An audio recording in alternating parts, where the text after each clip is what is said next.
कोण निवडून येऊ शकेल, कोण विकास करू शकेल ब्रह्मपुरीचा? रोड तो मोठा कारभार आहे ना आजच्या जमान्यामध्ये. हो बरोबर. माहितीच नाही का पहिली गोष्ट म्हणजे. तर तुम्हाला काय वाटते, म्हणजे कोण विकास करू शकेल आपल्या ब्रह्मपुरीचा?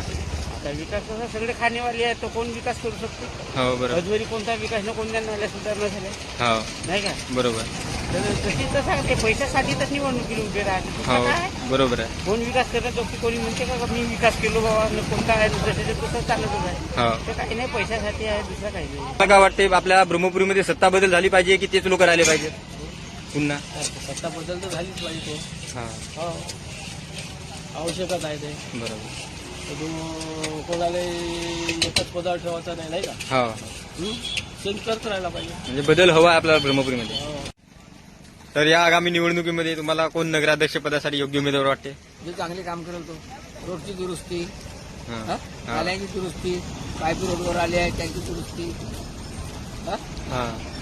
रस्त्यावर आलेले आहेत हा. गाड्या ठेवायला जागा नाही त्यांची दुरुस्ती झाला.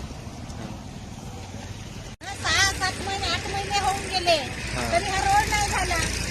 या रोड पाहिजे आमचे काम वाढले. ट्रेकिंग करायला लागली आम्हाला 10,000 रुपये महिना देतात पुढे येतात. तर तुमचं म्हणणं असं आहे का, निवडणूक आली काय लोक दारोदारी येतात?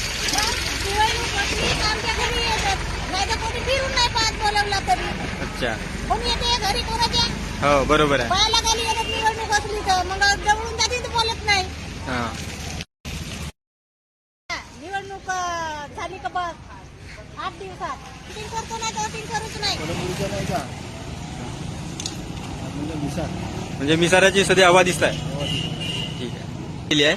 त्यामध्ये तुम्हाला काय वाटते, कोण ब्रह्मपुरीचा विकास साधू शकेल? मला वाटतं योगेशनुसार जास्त करू शकतील, परंतु त्याचा जो कॉन्टॅक्ट आहे, लोकांसोबत जो कॉन्टॅक्ट आहे तो सर्वसाधारण माणसापर्यंत पोहोचलेला आहे. त्यामुळे तो विकास करत नाही आहे. धूळ येते झाड येते. जे हे गाड्या वगैरे घरी नाही घ्यात, पुरे लाल होऊन राहिले रस्त्यापायी, तो योग्य झाला पाहिजे आमच्या थोडाभूत.